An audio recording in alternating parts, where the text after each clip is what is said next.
안녕하세요. 저는 평범한 30대 직장인입니다. 저희 부모님은 경기도에서 평생 식당을 운영하시다가 최근 귀농하셨습니다. 큰돈은 아니지만 노후 준비 자금도 모아두셨고 저와 동생이 용돈도 드릴 테니 그냥 원래 집에서 편히 지내시라 했지만 일 안 하면 몸이 간지러워 못 빼기겠다 하시며 시골로 이사가서 농사를 짓고 계십니다.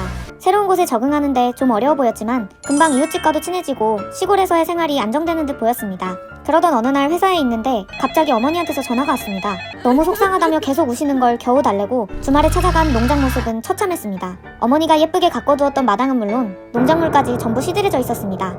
어느 날부터인가 마당이나 밭에 대는 물이 시커멓게 변한다 싶더니 꽃이 시들고 농작물 질이 떨어졌다는 겁니다. 그로 인해 저희 부모님뿐만 아니라 동네 전체가 피해를 보고 있고 이웃 한 명이 자기네 집 앞 하수구에 정체 모를 시커먼 물을 매일 버리고 있는 것을 어머니를 포함한 동네 주민들이 여러 번 목격했다는 것입니다. 황당한 저는 조금 고민하다가 다른 주민들과 함께 그 집을 찾아갔습니다. 문을 두드리자 정말 선한 인상의 노인 한 분이 나오더군요. 안녕하세요. 저 윗집에서 왔습니다. 예. 지금 이 댁에서 시커먼 물을 버리신다고 들었는데 맞나요? 여기 동네 사람들이 전부 같은 하천에서 물을 끌어다 쓰잖아요. 근데 집집마다 피해가 생긴다길래 혹시 그 물 때문인가 해서요. 제 말을 들은 이웃은 갑자기 표정을 싹 바꾸더니 참 살다 여름에 비가 많이 와서 지들 농사 망한 걸 왜 남 탓을 하나? 이러는 겁니다. 뭐라고요? 아니 말씀을 그렇게 하시면 안 되죠. 시끄러워. 남이야 내 집 앞에 뭘 버리든 그게 무슨 상관이야. 내 집에서 나가. 저와 주민들은 그대로 쫓겨났습니다. 더 따지고 싶었지만 제가 직접 버리는 모습을 본 것도 아니기에 앞으로 버리지 말라고 허공에 대고 소리 지르고 돌아온 게 전부였습니다. 다시 서울로 돌아온 저는 며칠간 그 일을 까맣게 잊고 지냈습니다. 부모님에게서도 딱히 연락이 없었고 먹고 사는데 바빠 그냥 평소 같은 하루하루를 보내고 있었죠. 그러다 결국 일이 터지고 말았습니다. 그날도 어머니가 울면서 전화가 왔습니다. 이번엔 진짜 느낌이 쎄하다 싶어 아예 휴가를 내고 부모님 집으로 찾아갔습니다.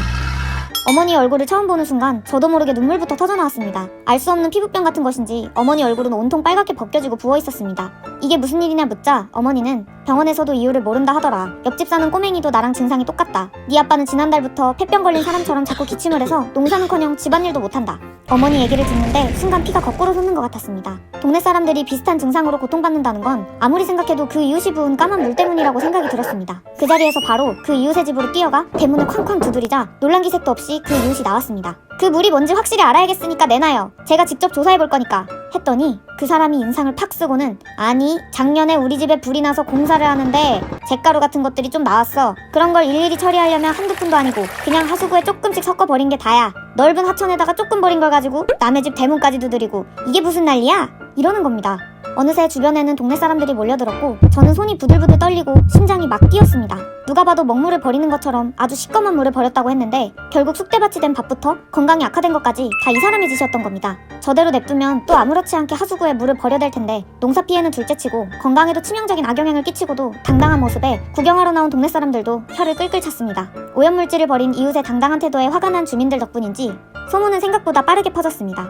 그 이웃 역시 직접 농사를 지어 농작물을 판매하고 있었는데 그 집에서 유해물질을 마구 버리며 피해를 끼치고 있으니 그 집 농작물 역시 안전한지 믿을 수 없다는 이야기였습니다. 좁은 동네에서 평판은 순식간에 나빠졌고 당황한 그 이웃은 주민들에게 갑자기 친한 척을 하면서 급기야 농작물을 그냥 가져가라고 했지만 주민들은 소위 불매운동을 하며 그 이웃과 왕래를 완전히 끊었습니다.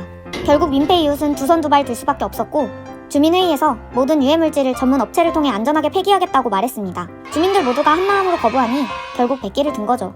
그 후 저희 부모님 집의 마당은 물론 동네 사람들의 농작물도 금세 활기를 찾았습니다. 저는 지금도 부모님이 보내주신 고구마를 쪄서 맛있게 먹고 있답니다.